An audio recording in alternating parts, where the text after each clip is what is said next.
इस अपवर्तनांक सारा ही समझ गए एक बार। ठीक है भाई, हम निरपेक्ष अपवर्तनांक की बात कर रहे थे। निरपेक्ष अपवर्तनांक कह लो इसे, या फिर एक खल्ली अपवर्तनांक। क्या नाम है इसका भाई? निरपेक्ष अपवर्तनांक एनएम, या फिर खल्ली अपवर्तनांक भी कह सको, दोनों सेम बात है। या तो अपवर्तनांक कह लो या निरपेक्ष अपवर्तनांक। और निरपेक्ष अपवर्तनांक को या खल्ली अपवर्तनांक को एनएम से दर्शाया जाएगा। एनएम बराबर होगा, देखो इसमें क्या पहला कौन है, एम है। एम का मतलब है मीडियम, माध्यम। तो माध्यम में प्रकाश की चाल वो तो लिखी जाएगी नीचे। ठीक है, जो उससे पहले इसे समझो। देखो अपवर्तनांक क्या है, यहाँ पे जो स्नेल का नियम आया था ना, स्नेल का नियम क्या था? साइन आई बटे साइन आर, यही तो आया था, साइन आई बटे साइन आर। और ये किसके बराबर था? साइन आई बटे साइन आर स्थिरांक के बराबर था। और इस स्थिरांक को क्या कह रहे थे?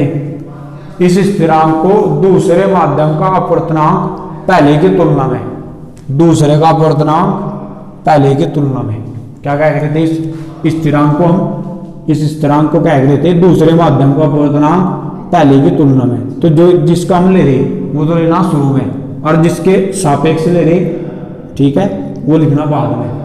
तो दूसरे का लेना था तो नीचे चला गया, जिसका लेंगे वो नीचे चला जाएगा भाग के रूप में। और जिसका, ठीक है, जिसके सापेक्ष ले रहे वो आ जाएगा ऊपर। तो ये हो जाएगा n/1। स्नेल का नियम जो है ना, उसमें जो स्थिरांक है उस स्थिरांक ने क्या बोल रहे हैं हम?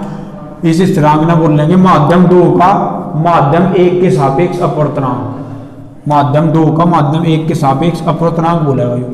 ठीक है भाई, तो ये लिख भी रखा मुझे, ये माध्यम 2 का अपवर्तनांक है माध्यम 1 के सापेक्ष। ठीक है, या फिर अगर इसका उल्टा करते हैं हम, तो जब पहले शुरू में कौन आएगा? 1, तो इसका निकलेगा वो क्या? माध्यम 1 का क्या हो जाएगा? निकलेगा, तो ये नीचे चले जाएगा। माध्यम 1 में प्रकाश की चाल, जैसे यहाँ 2 था तो 2 नीचे चला गया था, माध्यम 2 में प्रकाश की चाल। ऐसे ही यहाँ क्या हो गया? माध्यम 1 में प्रकाश की चाल। और ऊपर क्या आ जाएगा? जिसकी तुलना में आप ले रही, जिसके सापेक्ष ले रही, वो कौन होगा? वो ऊपर आ जाएगा।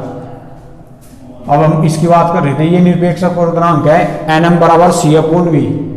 इसे खल्ली अपवर्तनांक कह लो या निरपेक्ष अपवर्तनांक कह लो, दोनों एक ही बात है। C/V। C क्या है? यहाँ प्रकाश की चाल है वायु में या निर्वात में, कितनी हुआ? 3 × 10⁸ मीटर प्रति सेकंड। और V क्या है? यहाँ माध्यम में, मीडियम में प्रकाश की चाल। क्योंकि यहाँ m है ना शुरू में, तो नीचे पहुंच जाएगा। जैसे इसमें यहाँ शुरू में 2 था तो नीचे पहुंचेगा, तो यहाँ भी nm है तो ये भी नीचे पहुंच जाएगा। माध्यम में प्रकाश की चाल, और ऊपर कौन रहेगी? वायु या निर्वात में प्रकाश की चाल। ठीक है, तो अब मान ये दे रखे, nm का मान दे रखा, तो nm बराबर सूत्र लगा देंगे जो भी पढ़े हमें, C/V। nm बराबर क्या है भाई? C/V। nm का मान है 1.5, C का मान है 3 × 10⁸, और V का मान निकालना, तो 1.5 तक यहाँ पर कट जाएगा, 2 बार कट जाएगा, और इधर आ जाएगा 1। तो फाइनली क्या आया? 1/1, और बराबर कितना आ जाएगा भाई?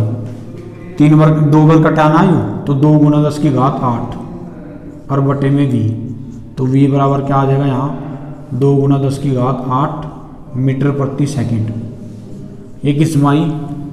ये माध्यम में प्रकाश की चाल है, जो क्वेश्चन उसने दे रखा था उसी के हिसाब से जो माध्यम होगा, ठीक है, जो भी माध्यम उसने दे रखा है उसके हिसाब से माध्यम में प्रकाश की चाल आ जाएगी। ठीक है भाई, या फिर ये कह सको कि इसका निरपेक्ष अपवर्तनांक आ जाएगा। ये क्या आ जाएगा इसका? निरपेक्ष अपवर्तनांक। देखो भाई, क्वेश्चन हमसे क्या पूछा गया था, बताओ, कि आपको केरोसिन, तारपीन का तेल तथा जल दिए गए हैं। क्या क्या दिया गया आपको? केरोसिन, तारपीन का तेल तथा जल दिए गए, यार इनके अपवर्तनांक दिए गए। ठीक है, और ये पूछा कि किसमें प्रकाश की चाल सबसे ज्यादा होगी। ठीक है, तो ये सूत्र है आपके पास nm अपवर्तनांक का, निरपेक्ष अपवर्तनांक, या तो इसे क्या कह सको?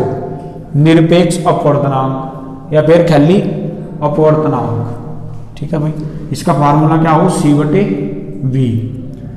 तो यहां से n अगर हम निकाल रहे हैं nm, ये व्युत्क्रमानुपाती ले, तो C तो क्या हो जाएगा? 1 मान लेंगे, और ये हो जाएगा V। यानी कि इसमें उल्टा रिलेशन है, U भाग में है, U गुणा में है। किसकी, एक की, और ये भाग में है यहाँ। एक तरीके से अगर एक मानने यहाँ तो एक की भाग में है ही, और ये किसकी है, गुणा में एक की। तो एन एम अनुक्रमानुपाती का हो जाएगा 1/v। ये v नीचे है ना, और जब ये एक के बटे में आएगा है तो उसे क्या बोल रहे हैं हम, व्युत्क्रमानुपाती बोल रहे हैं इस वाले ने। एक के बटे में आ जाना अगर कोई चीज ऐसे कि एन एम और बीच में समान, ये किसका चिन्ह हो, समानुपात का चिन्ह हो, लेकिन ये अगर एक आ जाए ना यहाँ, एक के बटे में कोई चीज है तो इन्हें हम क्या कहते हैं, व्युत्क्रमानुपाती।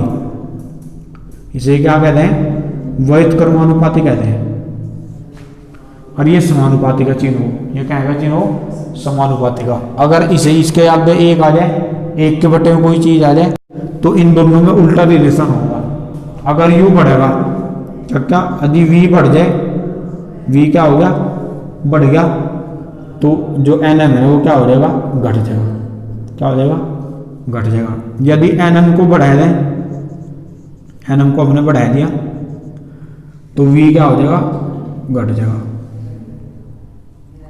ठीक है भाई। तो अब वही केस है, यहाँ देखना कैसे, हमारे पास v है, v तो है हमारे पास माध्यम में प्रकाश की चाल। ठीक है भाई, क्या है हमारे पास, माध्यम में प्रकाश की